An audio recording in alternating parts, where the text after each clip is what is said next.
Buenas tardes, ¿cómo les va? Bueno, les damos la bienvenida a esta conferencia que hemos titulado Modos de abordaje en la diversidad desde una perspectiva psicoanalítica y que estará a cargo de la licenciada Paula Husny. Mi nombre es Débora Imhoff, yo estoy a cargo de la Prosecretaría de Género, Diversidad y Feminismos, que junto con la Secretaría de Asuntos Estudiantiles y la Secretaría de Extensión de la Facultad de Psicología hemos organizado esta conferencia.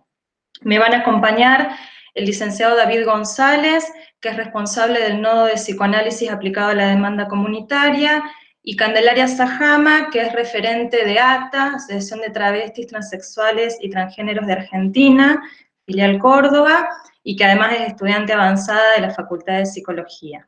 Quería comentarles que esta es una actividad que hemos organizado desde la Facultad de Psicología con la intención de seguir aportando a los debates que iniciamos el año pasado con la modificación del plan de estudios de la facultad. Cambiar el plan de estudios de la licenciatura de Psicología fue sin dudas un desafío importantísimo, y uno de los elementos que ingresó con fuerza dentro del nuevo plan de estudios es la importancia de incluir de forma transversal a la perspectiva de género en la formación de los psicólogos y las psicólogas de nuestra institución. Así que en ese sentido, la intención es poder seguir generando instancias de debate desde la pluralidad teórica, que es otro de los elementos que apareció con fuerza en la reestructuración y la modificación del plan de estudios. Ahora les voy a dejar con David, que es quien nos va a presentar para que conozcamos un poco la trayectoria de la licenciada Husny. Bueno, muchas gracias, Débora. Como practicante de psicoanálisis y como docente de la Facultad de Psicología, es un gusto que esta casa haya organizado una actividad como esta que está realmente a la altura de la época. A pesar de las diversidades, los inconvenientes que nos atraviesan a todos y sobre todo como unidad académica. El amplio interés que ha tenido esta convocatoria, esta actividad, realmente demuestra el acierto de haberla organizado y que el esfuerzo por hacerla, a pesar de las dificultades, como decía, vale la pena. Les cuento que el Nodo de Psicoanálisis aplicado a las demandas de la comunidad es un programa de extensión de la Facultad de Psicología integrado por graduados y estudiantes, y en el cual se llevan a cabo diversos espacios de acción como conversatorios sobre temáticas actuales, talleres e intervenciones orientadas por el psicoanálisis tanto en nuestra ciudad como en otras localidades de la provincia de Córdoba y del país. Actualmente, el Nodo está participando en el servicio de contención y acompañamiento por la cuarentena obligatoria y en el programa de asistencia integral para personas travestis, transexuales y transgénero, ambos servicios pertenecientes a la Facultad de Psicología. Ahora tengo el placer de presentar a Paula. Paula Husny es miembro de la Escuela de la Orientación Lacaniana y de la Asociación Mundial de Psicoanálisis. Es coordinadora del equipo de orientación psicológica del Bachillerato Trans Mocha Celis, responsable en Argentina del Observatorio de Género, Biopolítica y Transexualidad de la Federación Americana de Psicoanálisis de la Orientación Lacaniana. Forma parte también del equipo docente del seminario diurno de LEOL, la Escuela de Orientación Lacaniana. Ese seminario se llama Transexualidad, Transgénero y Biopolítica. Es docente de la materia de posgrado en la UBA, Cuerpos en el siglo XXI, y tiene un importante recorrido en la práctica hospitalaria y hoy es supervisora de residentes y concurrentes en distintos hospitales. También ha publicado diversos artículos de interés tanto para el psicoanálisis como para otras disciplinas en relación con la temática que hoy nos convoca. Así que bueno, sin más, no demoro más la conferencia de Paula. Muchas gracias, Paula, por tu participación. Bueno, agradezco la presentación y agradezco, por supuesto, la invitación a participar de este espacio, sobre todo en estas épocas donde, bueno, los lazos me parece que se hacen necesarios y han encontrado una manera de poder seguir transmitiendo lo que cada uno hace por esta vía. Cuando Débora me preguntó sobre el título que le iba a poner a la ponencia, le puse de título Modos de abordaje en lo diverso desde una perspectiva psicoanalítica. En principio me pareció interesante jugar un poco con el equívoco de eso diverso, voy a abrir un poco esa cuestión. Por un lado, me parece que lo diverso recorta efectivamente la diversidad con la que nos encontramos en la clínica. Y por otra parte, obviamente, es un significante que en la época sobre todo está asociado a la diversidad de género y a la diversidad sexual. Cuestión en la que nos vamos a meter y me parece que es interesante que se transmita en el título cuáles son los bordes que vamos a estar tocando todo el tiempo. Y por otra parte, voy a atravesar esa perspectiva atravesándola siempre con la orientación que me interesa transmitir, que es la del psicoanálisis, que para mi gusto se trata de una práctica cuyo soporte, cuyo estrato efectivamente, es la perspectiva diversa. Lo diverso en el sentido de lo singular y del uno por uno que implica el caso por caso. Me interesa especialmente poder transmitir algo de eso. Por otra parte, el abordaje en lo diverso permite pensar también cómo sostener una práctica frente a lo diverso de la coyuntura. El psicoanálisis también se ocupa de eso, de ver en cada coyuntura cómo cada sujeto responde frente a esa diversidad y cómo articular la clínica con eso. Tiene por otra parte me parecía una resonancia interesante con la diversidad. Estamos entonces en un entrecruzamiento clave y muy interesante de lo diverso. Estamos, por supuesto, en una situación diversa, en una coyuntura diversa que nos atraviesa a todos. Que trasciende un poco el espacio, que rompe el tiempo, que lo subvierte, en fin, y a cada uno eso lo va a atravesar de un modo singular. Ya ven cómo hay algo de ese entrecruzamiento que se empieza a vislumbrar, de esa diversidad que nos atraviesa un poco a todos, pero cómo para cada uno eso se va articulando de un modo muy particular. Esta coyuntura entonces rompe con los estándares de lo cotidiano, con rutinas preestablecidas, con los bordes con los que contábamos, y esos bordes, hay que decirlo, con los que solíamos agarrarnos. Es interesante ese punto de cómo cuando algo rompe con eso, con lo que intentábamos articular, armar un mundo, cuando eso se rompe por una coyuntura determinada, cómo cada quien encuentra ahí un modo de vérselas y arreglárselas con eso. Me interesa que vayan escuchando un poco estos significantes que voy haciendo entrar, porque vamos a girar en torno a ellos durante toda esta charla. Bien, entonces, como modo casi introductorio de esta ponencia, se entiende que vamos a estar todo el tiempo jugando en esa articulación, con esa tensión, que me parece que es una tensión que hay que sostenerla y hay que problematizarla entre lo universal y lo singular, pasando por supuesto por particularidades diversas, pero esa tensión es una tensión que a mí, les diría, me llevó un poco a pensar estas cuestiones.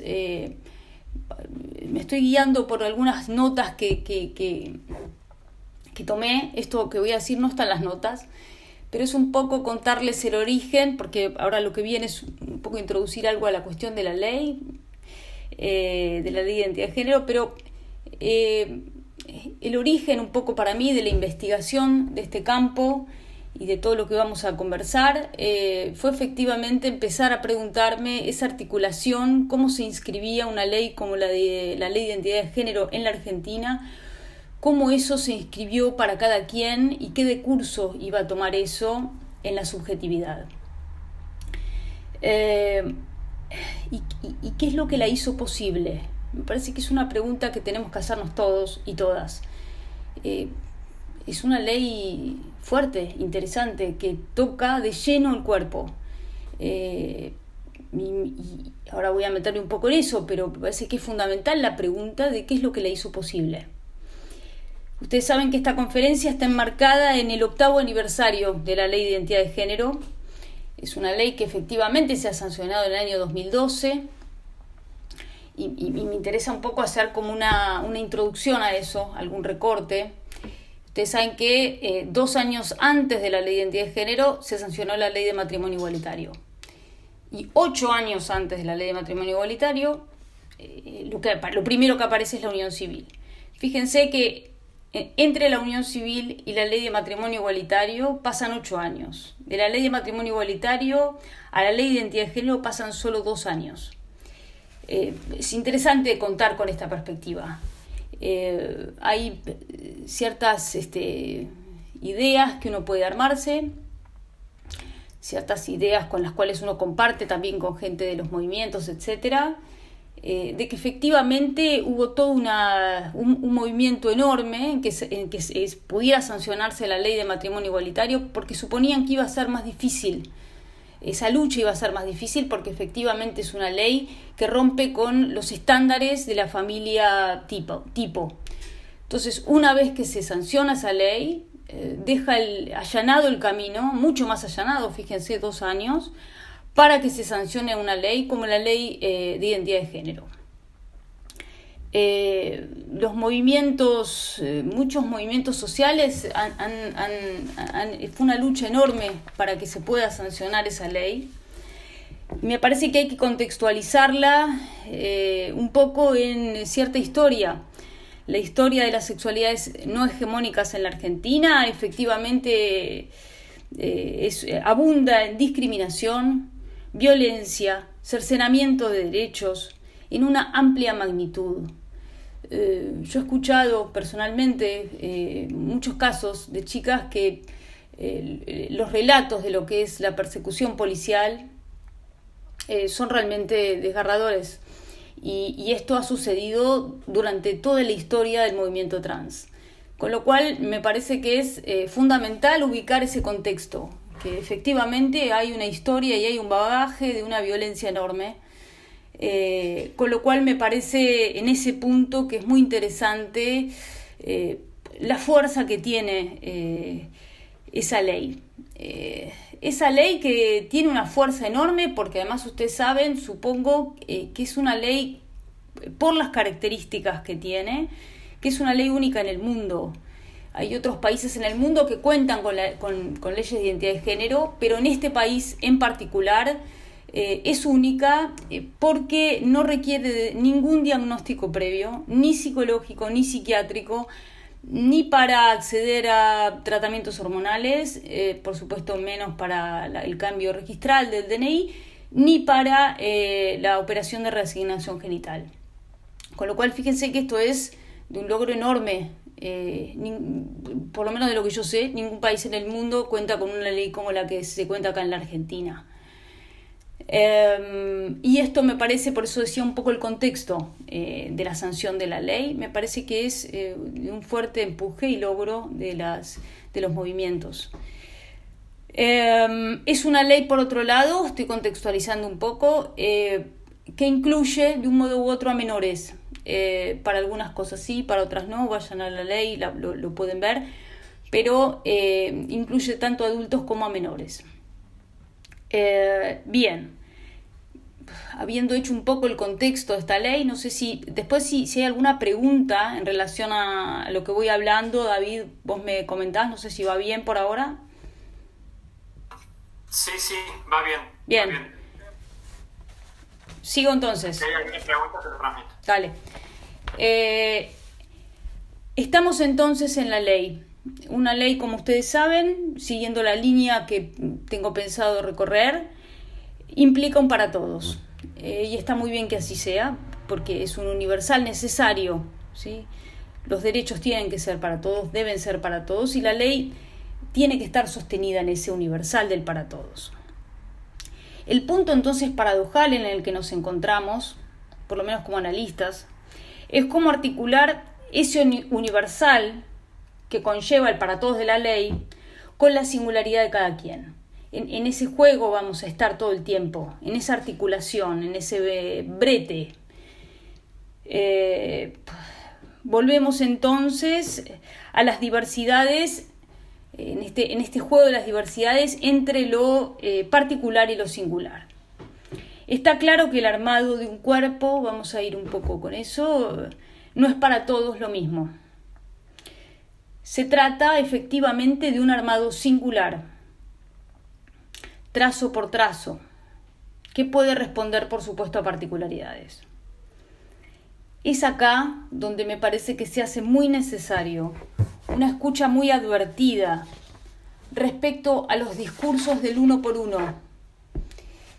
Es en ese punto donde hay que poder escuchar con ese horizonte de que no para todos la transformación en el cuerpo o lo que irrumpe a nivel del cuerpo, que puede transformarse o no en una transformación en el cuerpo, no para todos tiene las mismas implicancias, ni debe necesariamente confluir hacia un mismo horizonte.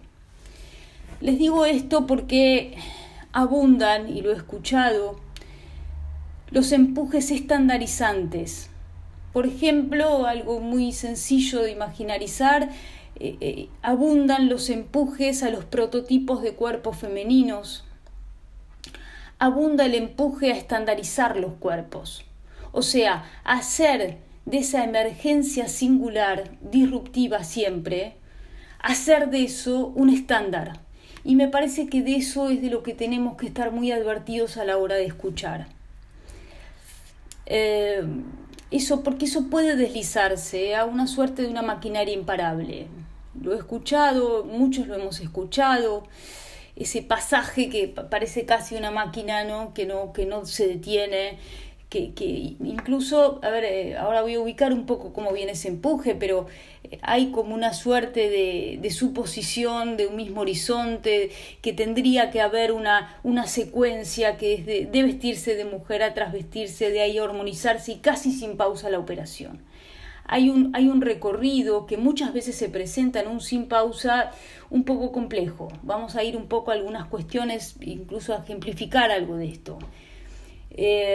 Mientras escribía esto me acordaba, no sé si ustedes lo han visto, tengo poca posibilidad de interacción acá con todos los que están, todos y todas los que están presentes, pero hay un video que ha circulado mucho por las redes, que es de una niña, ella se nombra como niña trans. Es muy impactante, es de Estados Unidos, y se presenta como una niña de 14 años, rubia, con los ojos pintados de rosa, presenta cartelitos todo el tiempo, no habla, dando cuenta un poco del bullying al que ha sido sometida, la violencia a la que ha sido sometida por su elección sexuada y por su modo de vestirse. Y lo que es muy impactante es el semblante. Cómo ella misma sostiene todo el tiempo ese semblante casi de una niña, típica niña de serie yankee, rubia, con los labios de rosa, la sonrisa muy impostada. Entonces me parece que esos son los riesgos enormes que tenemos cuando eso se estandariza.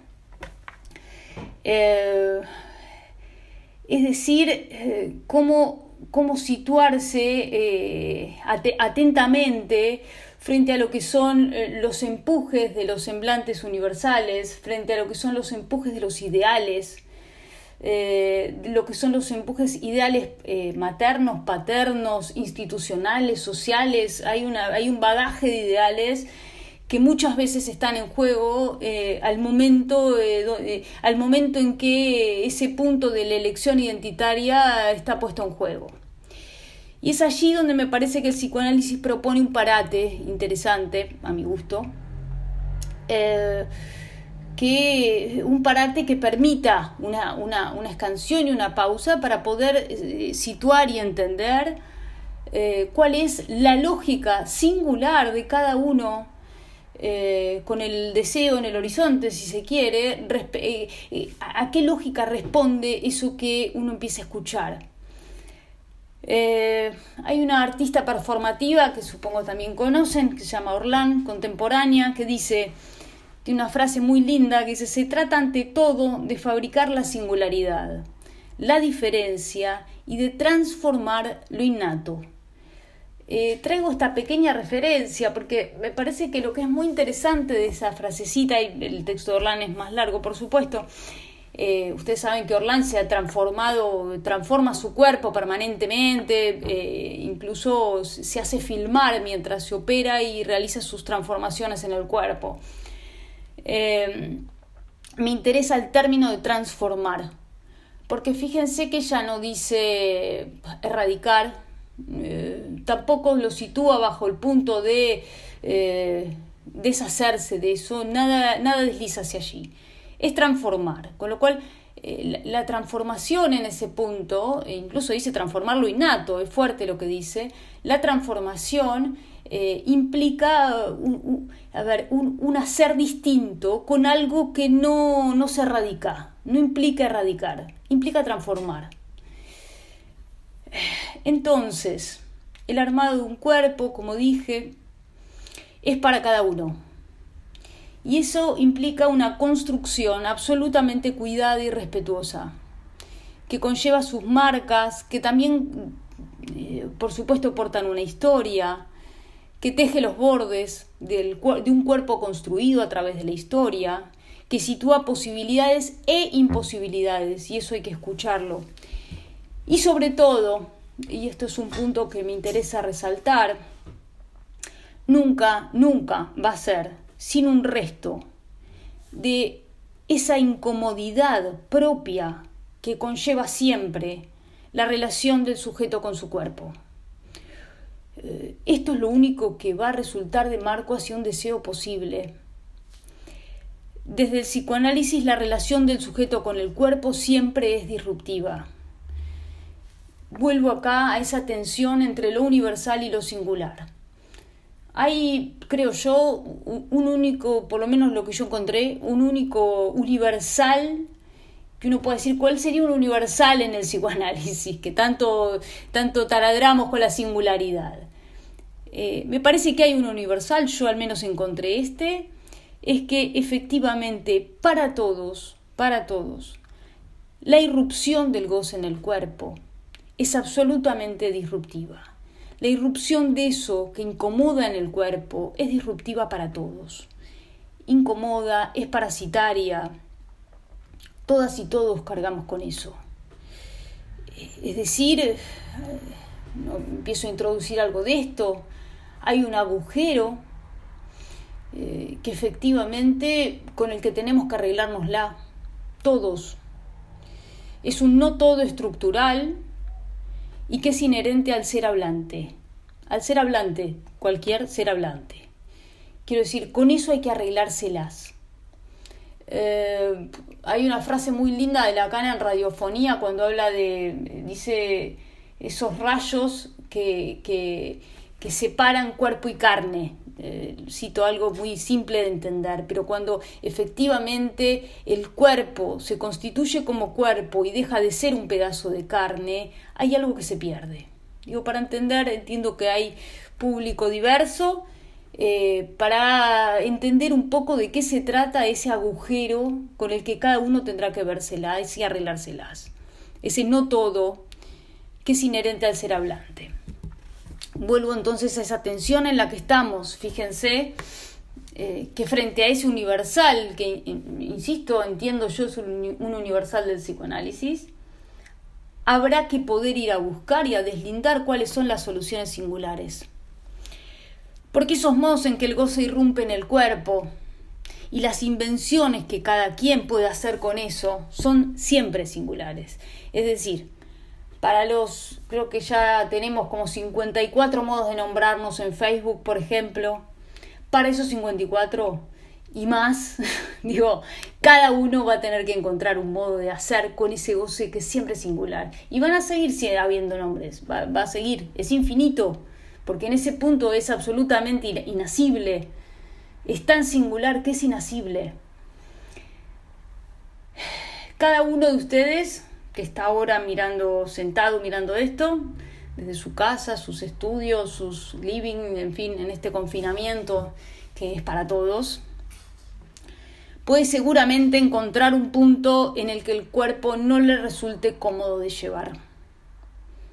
lo disruptivo toma formas diversas. O que el cuerpo cada tanto se sumerge en irrupciones varias, que funcionan de un modo casi autónomo. No es difícil de pensar. Ese cuerpo que a veces irrumpe de un modo autónomo, distinto, bien distinto a lo que desearíamos, y con eso no hay nada que hacer. Hay una frase, lo iba a leer más adelante, pero lo leo ahora. Supongo que conocen a Susy Shock. Susy Shock tiene un poema muy lindo que es reivindico mi derecho a ser un monstruo. Y dice eso, ¿no? Yo reivindico mi derecho a ser un monstruo. Dice, solo mi derecho vital a ser un monstruo, o como me llame o como me salga, como me pueda, al deseo y las fucking ganas. Mi derecho a explorarme, a reivindicarme, a hacer de mi mutar mi noble ejercicio. Me parece que es precioso porque ubica ese punto de la monstruosidad de cada uno, de la monstruosidad como nombre, entiendo yo, es mi interpretación, como modo de nombrar eso que para cada quien resulta insoportable de su propio cuerpo. Es ese resto que decía de discordia, es ese resto de incomodidad. Me parece que es importante empezar a pensar esto y a poder pensarlo en cada uno y en cada quien.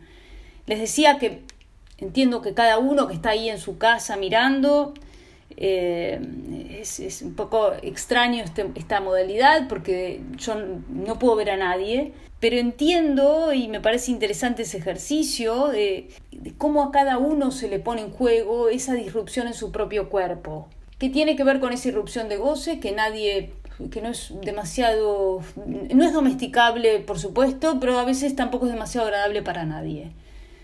A veces irrumpe como un exceso, a veces irrumpe como una incomodidad, un no saber qué hacer con eso, a veces con ciertas elecciones que desearíamos que no sucedan, pero suceden. En fin, cómo a cada uno eso se le pone en juego. Incluso la incomodidad con la propia imagen del cuerpo. No es tampoco difícil imaginar. Me siento muy bajo, me siento muy, muy alto, que si el pelo más claro, más oscuro, que si el lunar, que si la mirada, entonces me tiño, entonces me arreglo, entonces me pongo esa remera que me hace menos gordo, menos flaco, en fin. Cada uno sabrá cómo eso irrumpe para cada quien y cómo cada uno se las arregla con eso. Fíjense cómo todo el tiempo estoy jugando con esa tensión de lo universal y lo singular. Y no tiene solución eso, o sea, no es que la tenga, no. Hay que poder soportar esa tensión. Y quiero poder transmitir esto. Hay que poder soportar eso que no cierra nunca. Y en todo caso, ver de qué modo hacer con eso. Por eso me interesaba ese término de la transformación. Estoy entonces en ese punto de la incomodidad insubsumible.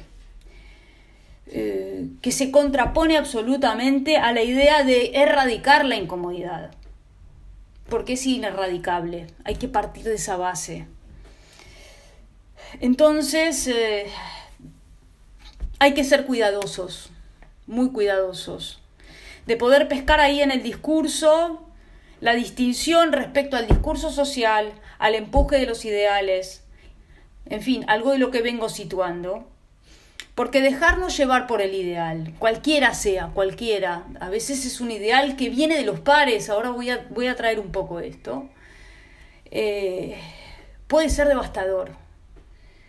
¿Por qué puede ser devastador? Porque si me siguen hasta acá, eso que es tan propio y singular de cada uno, sigue insistiendo, eso no se erradica. Con lo cual, seguir los ideales, intentar responder a ese ideal de lo que es la imagen que el otro supone de mí, o de lo que es la imagen que yo quisiera mostrar frente al otro. Que, ojo, eso implica un ida y vuelta, porque yo la quiero mostrar frente al otro y al mismo tiempo es de ese modo como el otro me devuelve su mirada. Entonces estamos en ese juego que no es nada sencillo. Con lo cual, dejarnos llevar por ese ideal, estaba con eso, puede ser devastador y puede ser además aplastante y no dejaría ningún lugar en ese punto a la posibilidad, que es un poco a lo que me voy a referir, de armar alguna invención un poco más propia. Con eso que irrumpe, insisto, sin cálculo. Uno no elige cuándo se irrumpe, uno se encuentra con eso. Todos y todas nos encontramos con eso. Entonces, voy a tratar de dar una idea de qué estoy hablando hasta acá, con algunas pequeñas ejemplos, viñetas. No voy a hablar de casos, voy a hablar de ejemplos, de encuentros, para situar un poco las coordenadas de lo que estamos hablando. Respecto, por ejemplo, a la operación de reasignación genital, cuestión que está incluida, por supuesto, en la ley, creo que hay que ser muy cuidadosos con eso. Hay que ser cuidadosos en varios aspectos. Me he encontrado con una diversidad de relatos. Algunos, por ejemplo, aparecen o se presentan con el relato. Todo esto lo voy a tratar de situar para poder entender que la escucha está orientada a poder buscar cuál es la lógica bajo la cual para cada uno se inscribe esto. Entiendan que es un trabajo casi artesanal. Por eso digo, me parece que es importante ubicar que esto no se trata de tomar a la ligera ni para un lado ni para el otro. Escucho relatos de sujetos, os voy a llamar así, donde aparece, por ejemplo, una relación absolutamente insoportable con su cuerpo. Absolutamente insoportable. Donde todo lo que se quiere es que el cuerpo, uno podría decir, hasta casi deje de funcionar. Porque el cuerpo entero se torna absolutamente insoportable. Y la irrupción de cualquier emergencia de goce en el cuerpo es absolutamente desestructurante. Entonces, cuando uno pesca alguna cuestión así, no voy a dar más detalles, pero hay casos donde efectivamente me parece que de lo que se trata es de poder acompañar para que pueda haber alguna transformación en el cuerpo, ya sea por la vía hormonal o por la vía quirúrgica. Uno en ese punto va acompañando y va intentando de que las transformaciones que se gesten en el cuerpo, para mi gusto en todo caso, sean lo menos radicales, porque hay puntos de los que no hay retorno y hay que saberlo. Hay veces que se puede y hay veces que no, y me parece que hay que acompañar cuando uno lo que pesca es que no se trata de asintotar eso porque lleva a lo peor. He tenido contacto con gente que trabaja, por ejemplo, en equipos en Málaga, que en Málaga hay ley de identidad de género, pero necesitan un diagnóstico de disforia de género para realizarse la operación. Y lo que nos decía es un poco esto, que hay casos en donde ese tiempo en el que demora la operación puede ser fatal. Con lo cual también hay que estar advertidos de eso. Y hay que decir, bueno, muchas veces hay que estar atentos y hay que anticiparse a eso. Y hay que acompañar y hay que gestar para que eso pueda ser efectivizado. Ahora, hay casos también que uno escucha, en los que, porque yo he escuchado, he tenido por lo menos, he escuchado en varias entrevistas qué es lo que pasa después de la operación de reasignación genital. Por ejemplo, en muchos casos, un poco en la línea del ejemplo clínico un poco que daba recién, eso apacigua mucho a nivel de la imagen, a nivel de la relación con el cuerpo. Ahora, en muchos otros casos, eso también puede llevar a lo peor. Quiero decir, he escuchado casos también donde frente a esa sensación de incomodidad, por eso me parece interesante introducir ese término, frente a esa sensación de algo que incomoda en el cuerpo, y muchas veces son empujados hay un empuje, uno lo escucha por lazos sociales, pares, que dicen, bueno, entonces si sentís esto, entonces hay que operarse. Ese hay que me parece que es complicado y hay que atajarlo. Porque efectivamente lo que uno escucha también es que hay casos que luego de la operación han tenido decursos complicados, con intentos de pasajes al acto, con intentos complejos, porque lo que antes era una incomodidad, luego a veces resulta una relación insoportable, con un cuerpo que a veces es muy difícil de volver a asir, volver a agarrar. En esos casos, de todos modos, me parece que es importante acompañar también ese proceso. Es decir, luego de una operación es importante acompañar un proceso de volver a encontrarse con un nuevo cuerpo. Y que es un cuerpo siempre distinto. Hay que saberlo.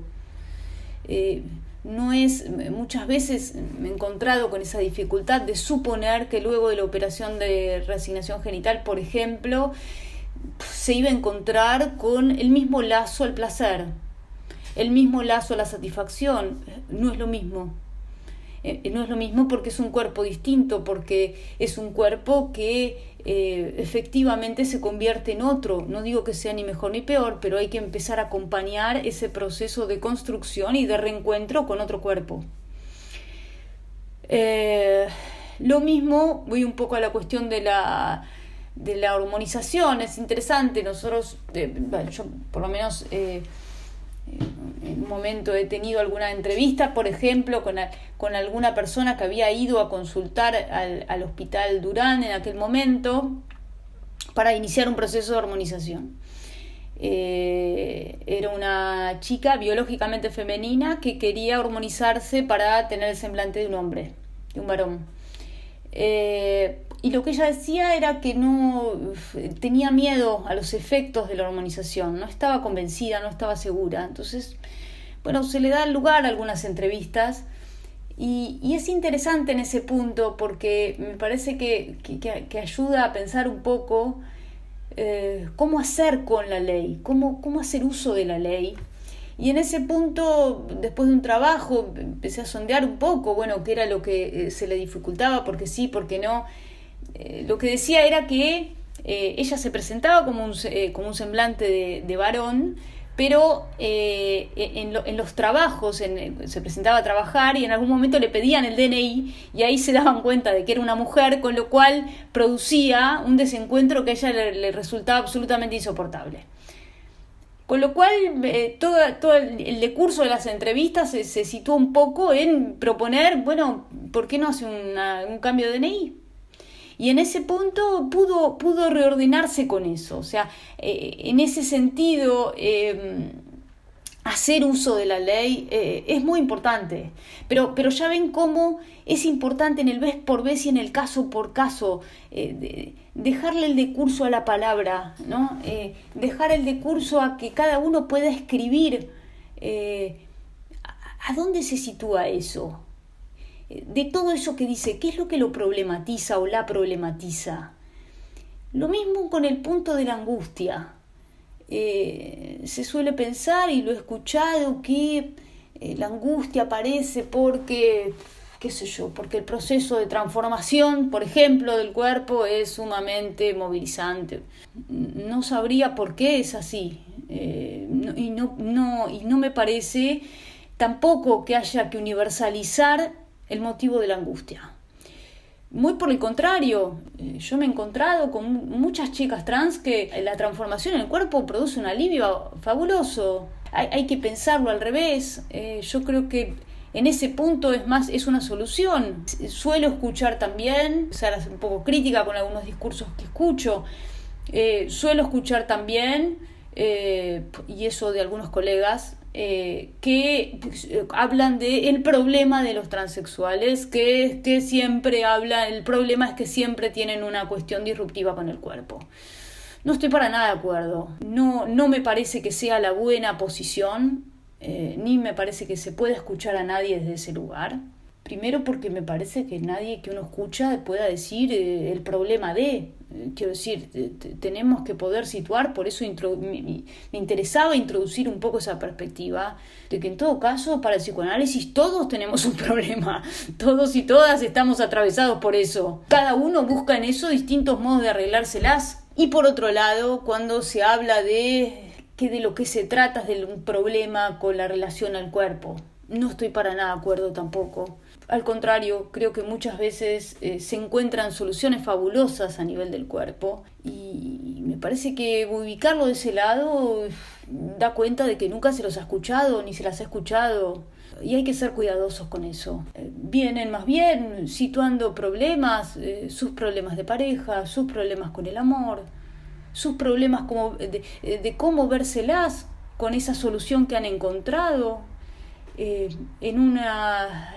Al momento de los lazos sociales, al momento de la inserción laboral, que nunca es fácil. Pero yo creo que más bien tienen mucho para enseñarnos. Creo que en ese punto encuentran soluciones maravillosas y fabulosas. Y me parece que en ese sentido hay que poder aprender un poco de eso, ¿no? De lo que es efectivamente los modos de vérselas y arreglárselas con los movimientos del cuerpo y cómo cada uno arma su invención con eso. Por supuesto ya me fui absolutamente de lo que tenía situado, pero estaba con algunos ejemplos clínicos, voy a volver un poco a eso. Hay uno que me parece interesante situar para también dar cuenta de esto que estoy diciendo. Recibo a un chico que se presenta como un hombre gay y que es transformista. Entonces él dice que él disfruta enormemente del momento en que se transforma de mujer, ¿no? Ahora viene con esta pregunta, fíjense, es interesante este caso para ver el punto del empuje de los ideales y el empuje del otro, que nunca es un otro, no tiene por qué ser un otro lejano. Él viene con la pregunta de quién es, ¿no? Porque él tiene una pareja, dice, ¿debería ser travesti? Es un rechazo mío, dice él, porque efectivamente la pareja le dice, bueno, si te gusta tanto disfrutar de mujer ¿no? Ser transformista, ¿por qué no entonces sos travesti? Fíjense cómo desde el partener más cercano aparece esa idea de la serie que debería devenir en. Por supuesto, esto es algo que se introduce en esas entrevistas, como una pregunta. Empiezo a escucharlo porque yo no tengo, per se, nadie tiene una respuesta y que puede escuchar. Entonces, él empieza a ubicar, él dice primero que nunca se sintió una mujer. Después dice que él rescata ese juego que le permite realizar esos momentos de transformación, ¿no? Ese juego del vaivén. Y aparece un punto, él dice que le gustan los dos papeles y aparece ese sesgo absolutamente único y singular, que dice que a él lo que le gusta es la alternancia, los contrastes. Y empieza a ubicar en su historia alguna cuestión respecto al contraste. Con lo cual un poco lo que se le sanciona es que efectivamente para que haya contrastes tiene que haber una alternancia entre uno y otro. En fin, el de curso no importa, pero me parece que es interesante ubicar cómo frente a la pregunta y la vacilación de a ver si me gusta esto entonces debería, que viene aparte empujado por su pareja. Es una sugerencia, no es que nadie lo empuja nada, pero le sugieren cómo se inscribe en el marco de esas entrevistas la posibilidad de ubicar más bien con qué recursos cuenta él, qué es lo que a él lo sostiene, y a él lo sostiene el contraste. Hay otro caso que me parece muy interesante para ejemplificar algo de esto, muy interesante, que es un sujeto que cuando veía un hombre que le gustaba, pensaba que tenía que transformarse en una mujer para poder resultarle atractivo a ese hombre. Cuando veía una mujer que le gustaba, pensaba que tenía que transformarse en un hombre para poder resultarle atractivo a esa mujer en fin, en su historia aparecían esas alternancias también todo el tiempo. Y su cuerpo se iba transformando acordemente a eso que aparecía como una mirada distinta del otro, hombre-mujer. Él iba acomodándose un poco a eso. No se identificaba ni con un semblante absolutamente femenino, ni con un semblante absolutamente masculino. Fíjense, me parece interesante, no voy a dar detalles, pero fíjense bueno, un poco lo que en el discurrir de las entrevistas lo que se intenta es que ella puedan sostener esa duplicidad, porque es con eso eso que le permitía confrontarse un poco a esa mirada un poco deseante del otro, o a lo que él encontraba ella en el otro. Pero es esa flexibilidad lo que le permitía responder. Fíjense que, digo, en este caso, por ejemplo, ¿qué hubiera sucedido si se hubiera decantado a que cuando se convertía en mujer porque había algo de una mirada de un hombre que la provocaba, si se hubiera empujado, por ejemplo, a una operación? En ese caso hubiera sido muy difícil que él pudiera maniobrar con esa flexibilidad que le permitía, insisto, le permitía armarse un cuerpo para responder a eso que le suscitaba el otro hombre, otra mujer, ¿sí? Reduzco un poquito esto último para, bueno, por ahí abrir también un poco las preguntas, pero en esa misma línea nos encontramos a veces también con cierta, me parece interesante, con cierta proliferación de algunos significantes, ¿no? que sesgan un modo de nombrarse que a veces obtura también la interrogación por lo singular que lo habita. Por ejemplo, cuando alguien viene a nombrarse, esto es una orientación muy propia del psicoanálisis, no dar a entender qué quiere decir eso que cada uno viene a nombrar. Alguien viene a nombrarse como bisexual, alguien viene a nombrarse como homosexual, alguien viene a nombrarse como heterosexual, alguien viene a nombrarse como lesbiana, en fin. La cantidad de nombres, ya insisto, creo que debemos estar en 60, pero no sé, hay una cantidad de modos de nombrarse. Que cada uno puede hacer uso de esos nombres, por supuesto, pero me parece que en ese punto de lo que hay que estar advertidos y poder escuchar es que eso, como nombre particular, no dice nada de la singularidad del goce. Nada. Yo no puedo saber si alguien me dice a mí, yo soy bisexual, soy homosexual, soy heterosexual. No dice nada. Quiero decir, dice de una particularidad de la cual yo me puedo agarrar para nombrarme frente al otro. ¿Es un modo de identificación? Sí. ¿Sirve? ¿Aloja? ¿Orienta? Sí. Ahora, ¿dice algo de lo más propiamente singular de cada uno? ¿Cómo cada uno? ¿Qué es lo que cada uno entiende por eso? No. Y en ese punto me parece que es importante, efectivamente, saber que para el psicoanálisis todo modo de nombrarse responde a un semblante. Y es en ese punto que hay que estar advertidos también de que no se trata de consistir a eso, sino que se trata de empezar a interrogarlo. Porque nombrarse plenamente bajo ese semblante, bajo ese nombre, dificulta un poco entender cuál es la relación del sujeto al otro, cuál es la relación del sujeto con su propio cuerpo, cuál es la relación del sujeto con su propio goce, y en todo caso, cómo articular eso con alguna problemática singular, que pueda en el mejor de los casos advenir o armarse ahí algún síntoma. Un síntoma siempre presenta ese sesgo de lo singular de cada uno. Bien.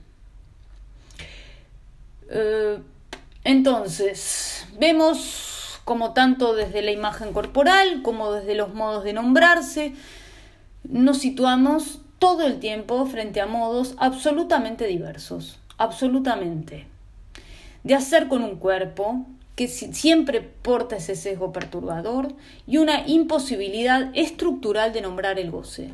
Es imposible. En lugar del analista, voy a ser breve con esto. ¿Cómo pensarlo? En principio me parece que hay que ubicar que opera allí como un soporte, como un partener de esas construccionnes, casi como yo diría que hay que dejarse usar. Me parece que es una buena definición. Hay que prestarse a ser casi como ese plafón sobre el cual el otro puede armar su propia escritura. Pero es efectivamente, y Lacan lo dice un poco así, el analista termina siendo un desecho. Y en ese punto me parece que hay que dejarse usar, hay que acompañar cuando entienda uno, que el analista entienda que la lógica es acompañar. Y, sobre todo en ese punto, ayudar a ordenar las coordenadas de la historia de cada uno, las coordenadas de las marcas de cada uno. Por eso yo pienso, por lo menos es mi posición, que en ese sentido es una orientación que rescata a lo que a mí me gusta llamar la dignidad de lo único. Por eso me parece que ese es un punto que sitúa muy bien ese borde de lo singular. Una chica que yo solía ver, había tenido entrevistas, me decía, empieza a ubicar como, historia larga, pero dice que empieza a ubicar en el análisis como la persona con la que está, es una chica trans, la persona con la que está siempre se le transforma en un todo. Vos realmente empezar a ubicar algo de eso, de su posición con el otro, fue revelador. Y en un momento me dice, me estás refrescando la memoria. Y hay algo de ese refrescar la memoria que efectivamente le permite otra frescura en la vida. Quiero decir, tiene un discurso muy interesante, puede, resituarse frente a una carrera universitaria, cuestiones que las tenía, que en ese todo en el que se le convertía el otro, incluso el otro de los lazos, de los pares, le resultaba absolutamente aplastante. Con lo cual es resituar eso, es empezar a alojar a cada uno en eso que lo entrevera, que lo entrecruza. Me acuerdo, hubo una conferencia hace unos años que yo ya escuché de François Julien, que él decía que el analista es un poco como un pastor de ovejas, ¿no? Que acompaña, que acompasa, no dice mucho para dónde hay que ir, pero cada tanto reorienta un poquito, ¿no? Sitúa los bordes. Me parece que es interesante esa metáfora. Porque se trata un poco de eso, pero para situar los bordes no son arbitrarios, insisto, no son los bordes del analista, no. ¿Qué importa lo que yo pienso, no pienso? Los bordes, uno puede orientar los bordes en tanto puede situar la lógica a la que va respondiendo el otro. Y si ustedes me preguntan, porque me parece un poco eso,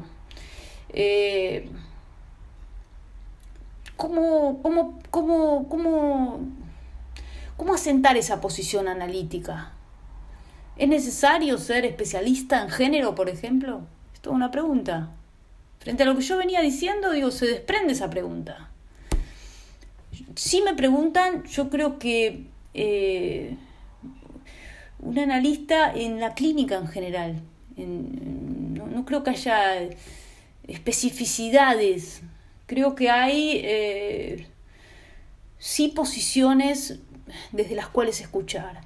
Y si me preguntan, yo creo que un analista, una posición interesante, y para ser analista en general, mínimamente yo creo que hay que analizarse. Y no lo digo porque el análisis nos haga mejores, no embandero al psicoanálisis por ningún lado, pero es más, creo que hay psicoanálisis, no es con cualquiera, pero sí creo, incluso hay que ver si sirve un análisis para esto, pero ¿por qué creo que hay que analizarse? Porque creo en ese punto que el análisis es lo único, por lo menos es mi experiencia, yo ya ven que soy muy llana para transmitirlo y transmito desde mi experiencia y entiendo que no para todos es lo mismo.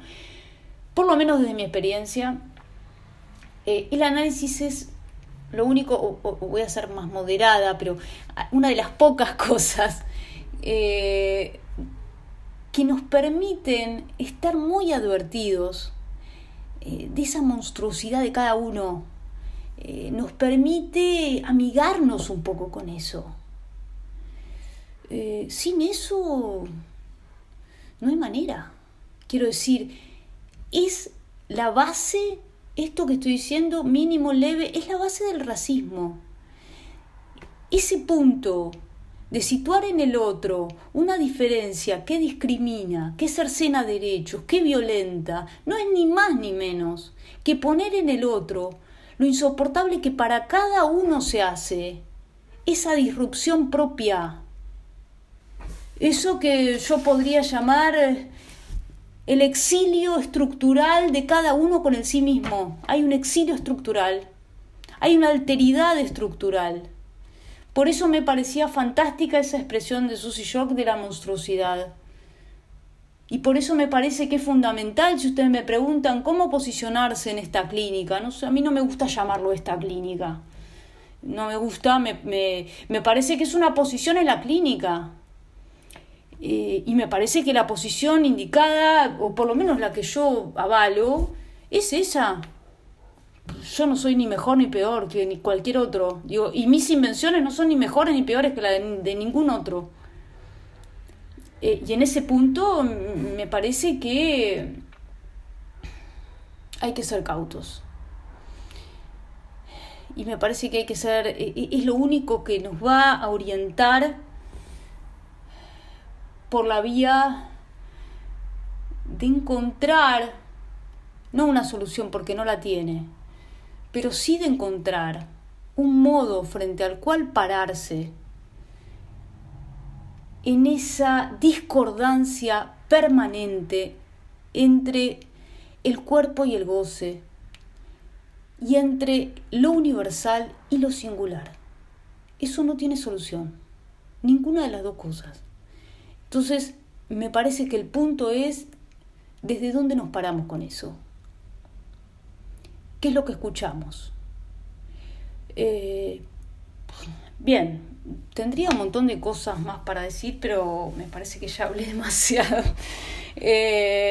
No sé si hay preguntas, si hay críticas, comentarios. Sé que en YouTube generalmente aparece la listita de todas las cosas que van diciendo. Me pueden transmitir lo que quieran, yo respondo. La tenemos a Cande ayudándonos con la sistematización de las preguntas.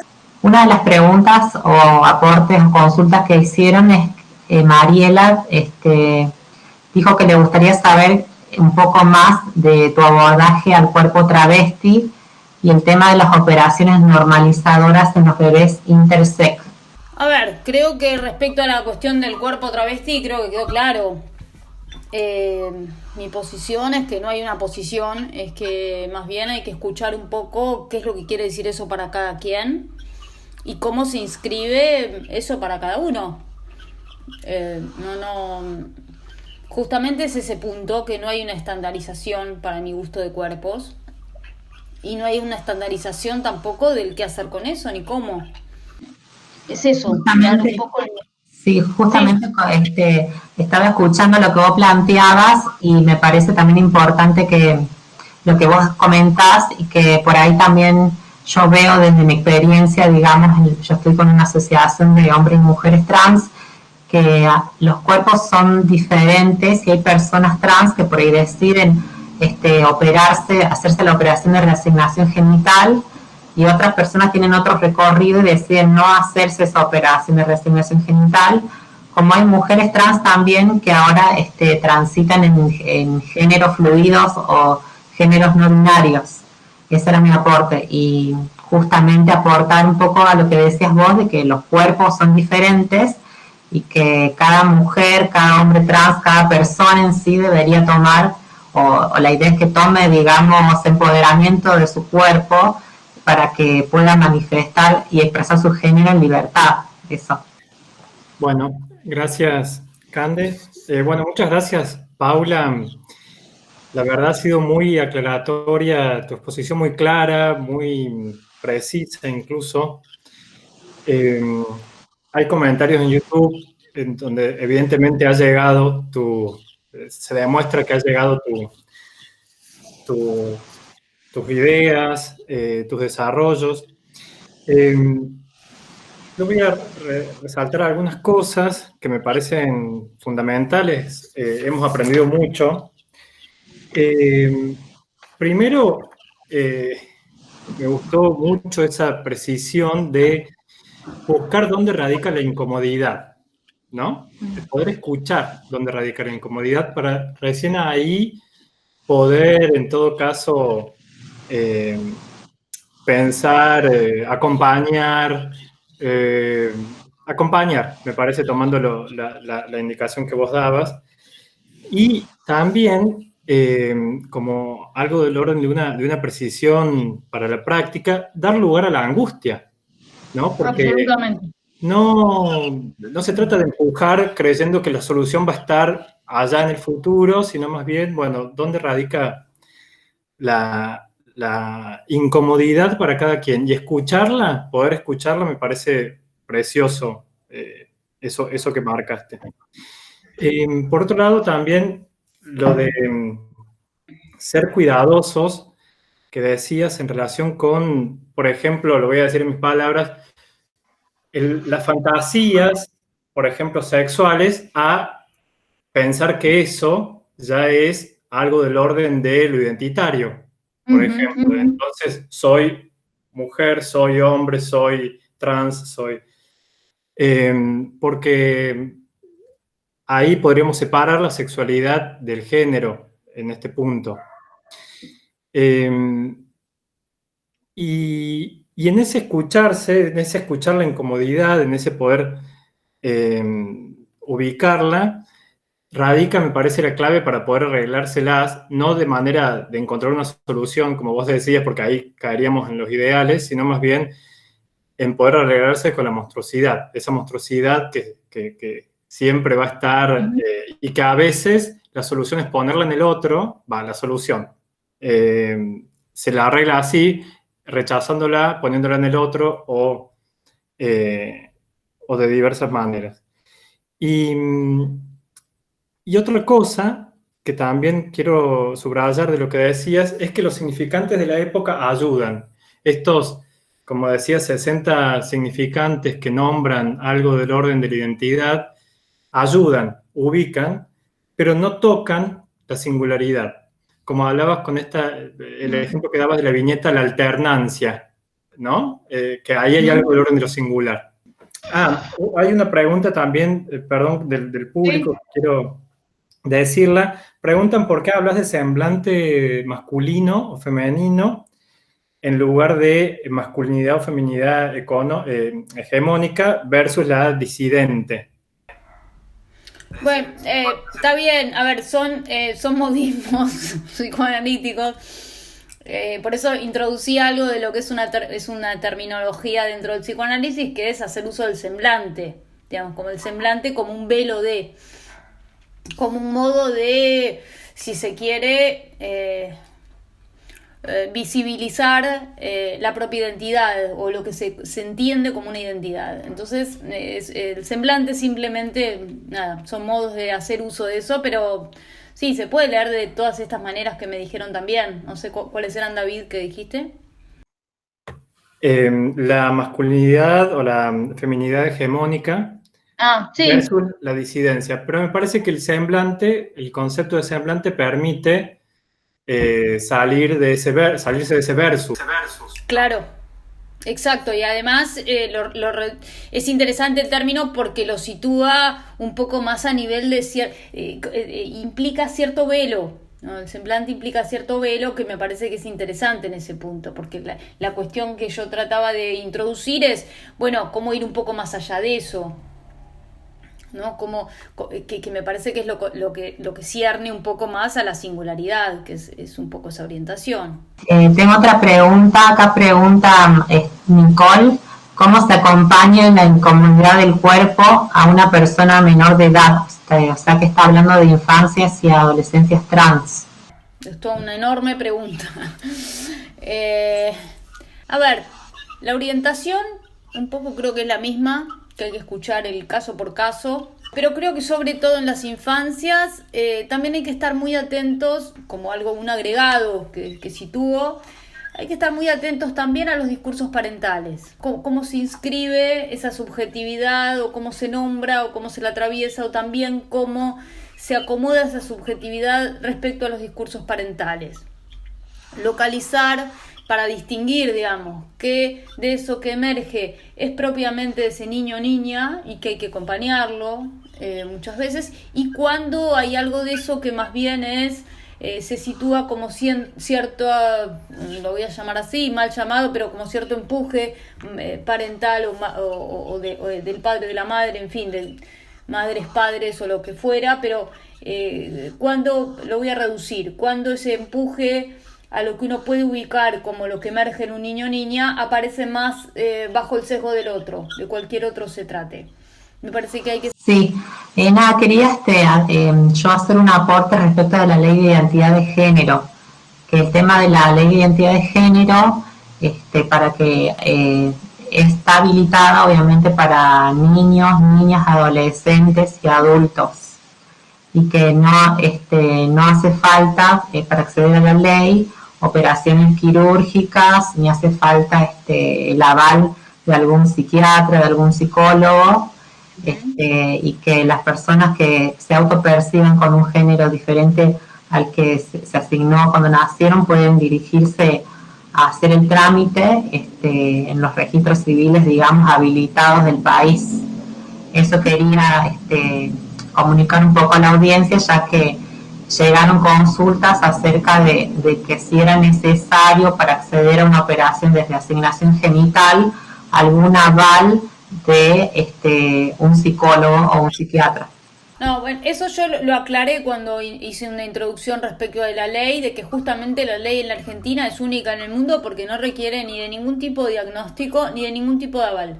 Y eso hay que saberlo porque a mí me han llegado, a veces me dicen, mira, a tal chica trans que quiere operarse le están pidiendo un informe, le están pidiendo un diagnóstico, le están pidiendo... No necesita absolutamente nada, eso no es legal. La ley lo que dice es que efectivamente no necesitan ningún aval para realizarse esa operación.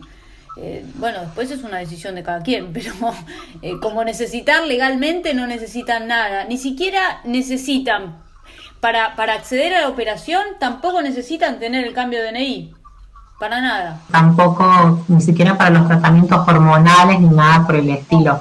Yo lo quería recordar porque es una pregunta como muy frecuente que aparece justamente con los alumnos y con algunos médicos. Es interesante la aclaración en relación con de que no es necesario ciertos obstáculos o ciertos avales del campo sí, porque eso da lugar, en este juego que vos hacías, Paula, entre lo universal y lo singular, eso da lugar a soluciones singulares, es decir, cambio del documento, como dabas el ejemplo de esta viñeta, ¿no? O sea que si no, quizás hubiese sido, esa persona tendría que haber hecho reasignación de sexo para poder tener otro documento. Sin embargo, la solución fue cambiar el documento y con eso hubo un apaciguamiento, un estar menos incómoda con el cuerpo. Sí, claro que, a ver, eso hay que escucharlo también, no es que decir, bueno, como todos y todas vamos a estar incómodos, entonces me siento y no, nada, no se trata de eso, se trata justamente de poder encontrar soluciones a eso, pero soluciones que sean un poco más, digamos, que respeten un poco más esa, incluso los recursos que es interesante cuando uno escucha a los sujetos todos y todas en un análisis o en entrevistas, pero como lo que es interesante de rescatar y casi yo digo siempre que es como un trabajo artesanal y casi como de pesca, pero muy fina, de poder encontrar en los relatos de la historia cuáles son los recursos con los que siempre se contó, porque muchas veces pueden darle alguna vuelta justamente a reinventar eso, pero es reinventar con esos recursos con los que se cuenta. Por ejemplo, había una chica que ubicaba mucho ese punto del juego, incluso del juego infantil. Decía cómo le gustaba jugar, ir y venir, jugar frente a uno, jugar frente a otro. Y algo de eso pudo rescatar para arreglárselas y vérselas con ese lazo al otro que se le volvía muy insoportable muchas veces. Entonces empezar a jugar de un modo u otro, de acuerdo con quién iba articulándose, fue un recurso que tomó de la infancia. Pero que ya cuenta con eso. Lo que es muy interesante es cómo, a mí me ha pasado en diversos casos, que cómo se puede reinventar algo con lo que el sujeto ya cuenta como recurso. Me sucedió también una chica que lo que ubicaba es cómo podía también armar como un mundo imaginario en la infancia, con una infancia muy tortuosa. En general nos encontramos con muchas historias de violencia y cercenamiento de derechos, muchas, y cómo podía jugar a armarse un mundo imaginario, ¿no? Entonces decía, frente a la violencia de los padres, frente a la violencia de la madre, en fin, violencia por todos lados, tenía como un recurso de armarse en determinados momentos de su vida como cierto mundo imaginario. Y eso la apaciguaba. Con lo cual, empezar a reutilizar eso en la coyuntura actual le ha servido como recurso.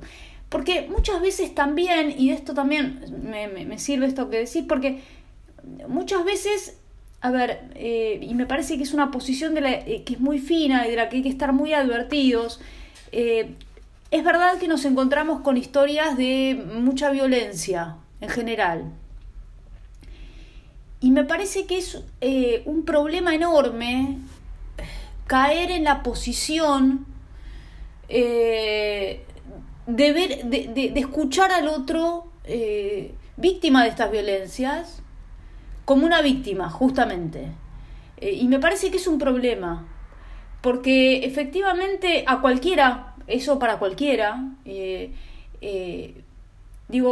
ubicar en la mirada a una víctima ahí, no digo que no haya se entiende esa diferencia, no digo que no hayan sido víctimas de. Una cosa es situar, hay un sujeto que ha sido víctima de, y hay que nombrarlo, y hay que decirlo, y otra cosa es victimizarlo. Porque la posición de mirar al otro en el punto de esa victimización lo deja sin recursos frente al otro. En todo caso, lo mejor que podemos hacer es justamente restituir los derechos propios, la dignidad propia, y cómo encontrar recursos para vérselas con un otro, y sí, que puede encontrarse con otros portadores de cierta violencia, de cierta discriminación, en fin, todo lo que se encuentra cada quien en el mundo. Pero la opción que nos queda es reforzar a cada uno con sus recursos, porque si no siempre estamos supeditados a maniobrar con otros que pueden ser contingentes, maleables, cambian, en fin, hay una... Acá preguntan, ¿cuándo un niño o una niña expresa su preferencia sexual, es necesario acompañarlo con un profesional o esto sería solo en el caso en el que el niño o niña se exprese con angustia y con tristeza?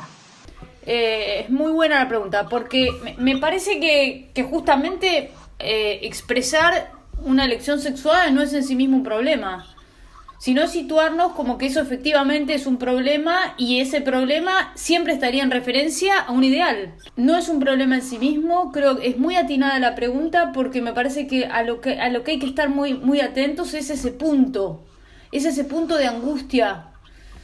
Si algo sea una elección sexual o sea un momento contingente de la vida de un niño o una niña, se expresa con angustia, empieza a manifestarse con angustia, creo que ahí hay que estar atentos. Pero no anticiparse. No, porque yo decía que por ahí muchos chicos, chicas trans son llevadas, digamos, al psicólogo o a la psicóloga porque los padres justamente asumen que hay un problema con su identidad, con sus preferencias sexuales, y eso lo que hace justamente es a veces daña la autoestima porque hay psicólogos, digamos, que no tienen perspectiva de género, digamos, para abordar estas temáticas. Pero sí conozco casos en los cuales muchos jóvenes fueron mucho tiempo al psicólogo y los padres como que le daban ese encargo al psicólogo de que su hijo se cure o que el psicólogo, los padres intentaban que el chico cambie llevándolo al psicólogo, hablando así mal de pronto. Bueno, está muy bien lo que decís, porque en ese caso, en todo caso, hay que poder situar, y vos lo ubicás muy bien, que el problema lo tienen los padres. El padre o madre tiene un problema con eso, y en todo caso se tendrán que interrogar qué es lo que de eso los problematiza. Porque en ese punto hay que ubicar que expresar una identidad sexual en sí mismo no quiere decir nada, salvo que, bueno, que haya algo de angustia, como decís vos. Pero a veces, y en general, digo, y es es la línea que yo quise transmitir claramente, que situarse respecto a una identidad sexual o situarse respecto a el modo de hacer con el cuerpo, en relación a la imagen, en relación a los ropajes, en relación a la transformación, todo lo que pueda hacer a nivel de la transformación del cuerpo, eso hay que poder, termino con esto, hay que poder ubicarlo como una solución. Hay que cambiar la perspectiva. Eso son soluciones, no es un problema. Cande, ¿ibas a decir algo? No, que yo pienso que también lo que pasa por ahí con muchas chicas y chicos, justamente en el momento de transicionar, es que están muy pendientes de la mirada del otro, ¿no? O sea, salir a la calle con el miedo de que te insulten, o de que se rían de vos, o que te discriminen cuando querés comprar en algún lugar, te digan no atendemos a personas trans, o de sufrir algún tipo de violencia o de burla, que eso puede dañar justamente a la persona. ¿Cómo vos abordás, digamos, ese tema de fortalecer a la persona, ¿no?, frente a esa mirada del otro? Porque salir en un momento de la adolescencia o de la vida, no importa la etapa, y expresar otro género también tiene como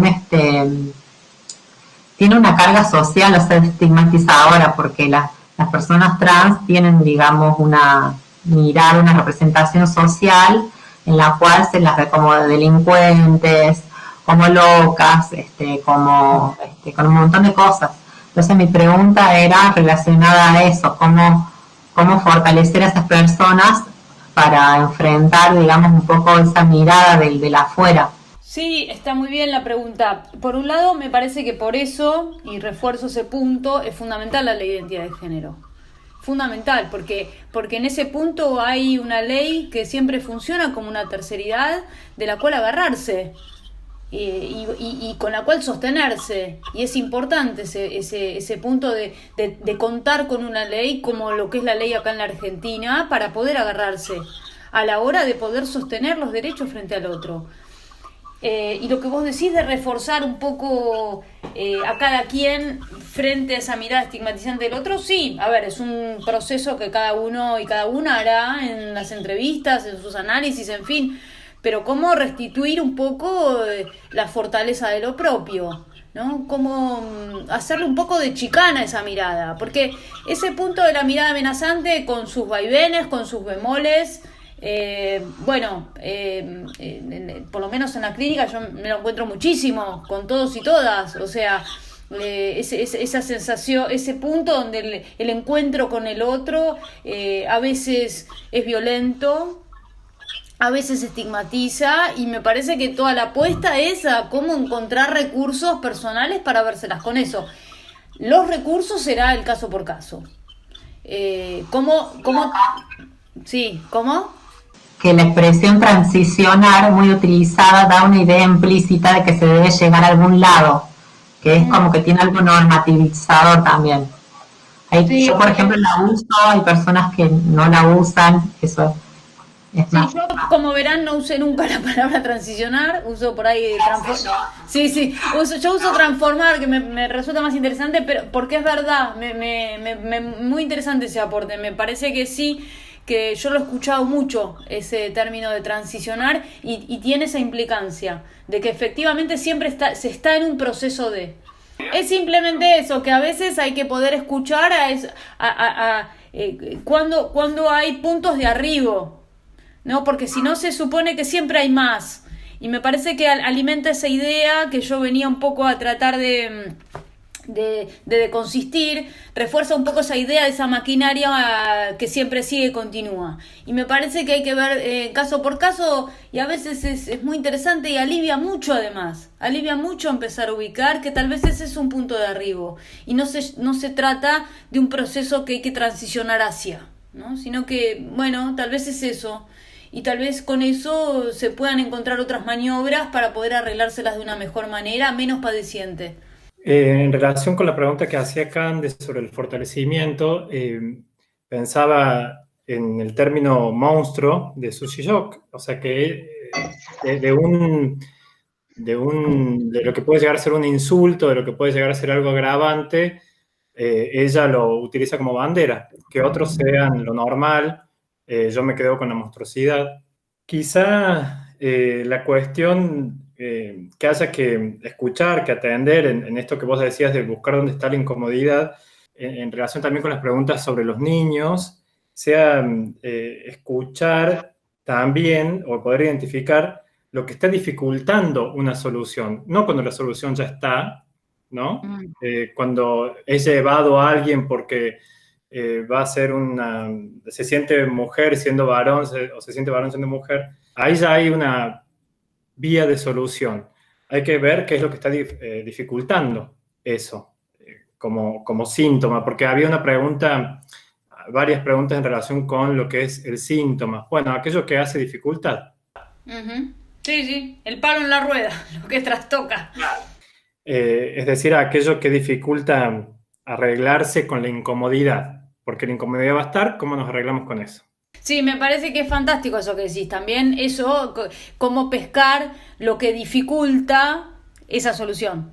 Lo que dificulta el advenimiento de esa solución. Me parece que está muy bien. Es la idea esa que yo decía, que tan interesante, que siempre me gustó, de François Julien, que ubicaba al analista un poco como ese pastor, y bueno, cada tanto levanta un poquito, corre la cosa para que lo propio de cada quien pueda seguir discurriendo. La solución y la invención siempre es con la estofa de lo propio, y eso es importante estar advertido. Uno no va a decirle al otro nunca lo que tiene que hacer porque no lo sabe. Entonces me parece que por eso el análisis discurre tanto a nivel de la palabra, porque efectivamente es el punto donde se trata de armar cierta escritura de la cual agarrarse.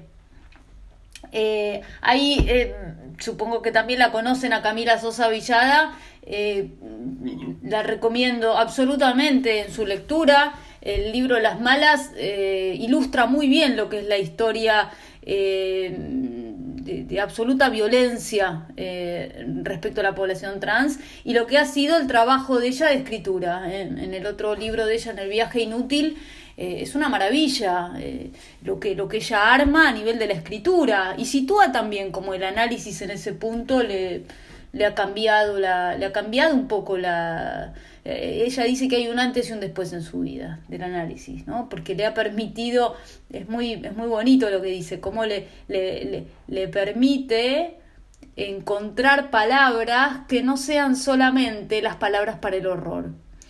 Entonces es muy interesante lo que ella arma en ese libro, ¿no? Porque es un armado donde sitúa eso, una historia de horror, por ejemplo, frente a un padre espantoso, cómo ella rescata ese gesto, ella lo dice así, ese gesto de amor del padre de enseñarle a escribir. Es una maravilla, porque de ese pequeño gesto que ella ha rescatado, arma una vida.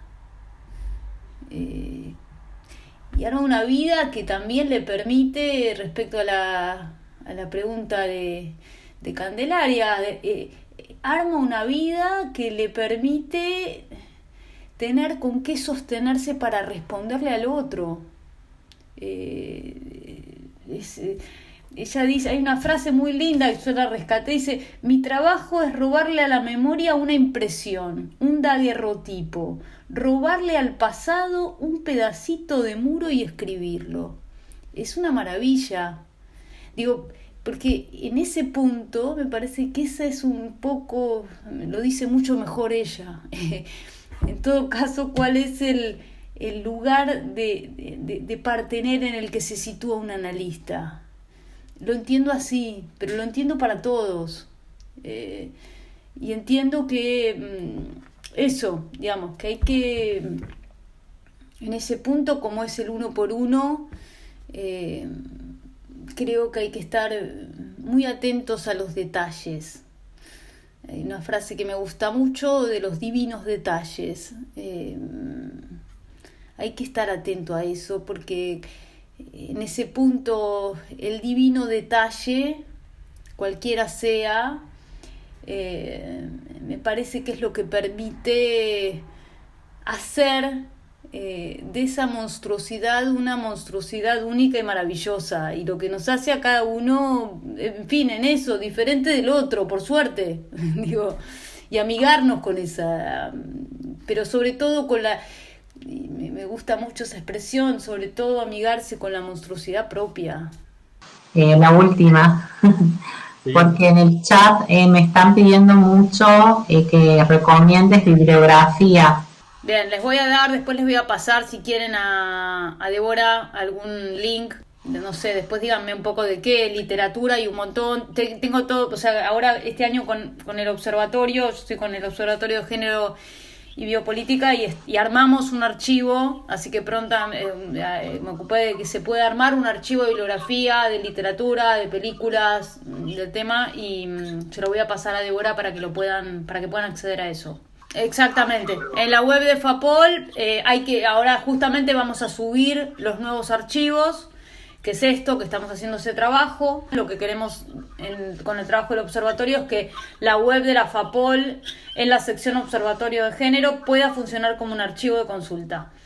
Y la idea es que funcione el archivo de consulta. La FAPOL incluye Argentina, la ANEL, que es Venezuela, México, etcétera, y Brasil.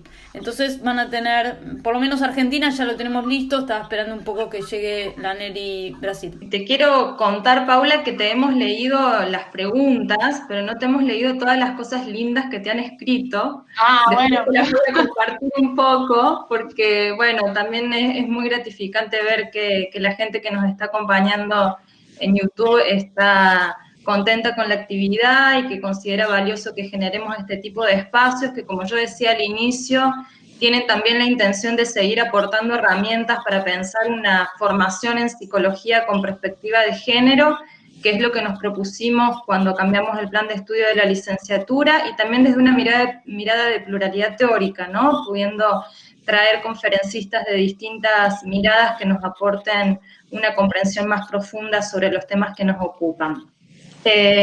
Quería también mencionar, algo ya adelantó David, que tenemos, sobre todo para quienes nos están escuchando, tenemos un programa en la Facultad de Psicología, que es el programa de atención psicológica integral para personas trans, un programa del cual participa el nodo de psicoanálisis aplicado a la demanda comunitaria, pero también participan muchos otros servicios y programas de extensión de la Facultad de Psicología, que otorga distintas prestaciones psicológicas de manera gratuita para la población trans. Quienes estén interesados nos pueden escribir a programatrans@psicología.unc.edu.ar.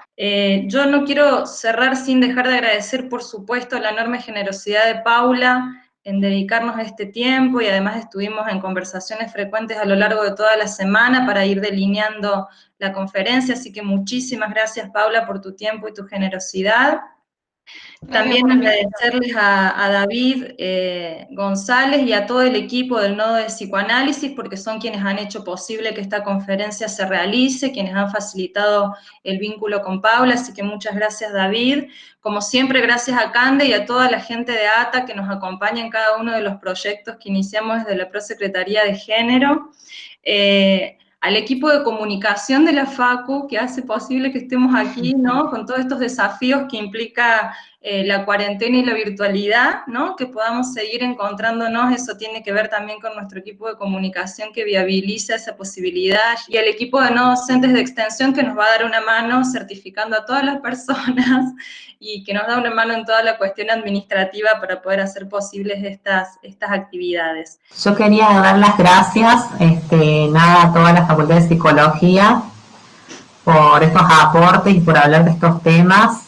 Yo cuando cursé la carrera de Psicología no se hablaban de muchas cosas, y veo que hay un cambio importante respecto a lo que es la temática de género y acerca de lo que son las identidades trans, identidades disidentes. Así que nada, felicitar, agradecer al Nodo de Psicoanálisis, a Paula Huasi, a toda la gente presente, a la decana, al vicedecano, y nada, muchas gracias.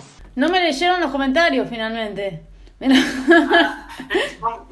Después me los mandás. Bueno, yo quiero agradecerles nuevamente la invitación. La verdad que le temía un poco a este dispositivo porque saben que es difícil, no veo las caras. no leo los comentarios que hacen mientras yo hablo, con lo cual es una escena por lo menos un poco inquietante, difícil cuando uno no está acostumbrado. Estoy acostumbrado a hablar con las miradas, con los cuerpos presentes, pero me parece que se pudo llevar bien, se sobrellevó, y la verdad es que me pareció una experiencia súper enriquecedora y les agradezco nuevamente la invitación. Tus ideas, tus desarrollos han llegado y se escucharon y se han entendido. Me parece que has dicho muy bien esta sugerencia de Lacan de ignorar lo que uno sabe, ¿no? En la práctica, de poder ocupar el lugar de docta ignorancia, de ignorar el saber que uno ya trae, prestarse para ser el plafón sobre el cual el otro puede armar su propia escritura. Excelente y pertinente. Gracias a ustedes.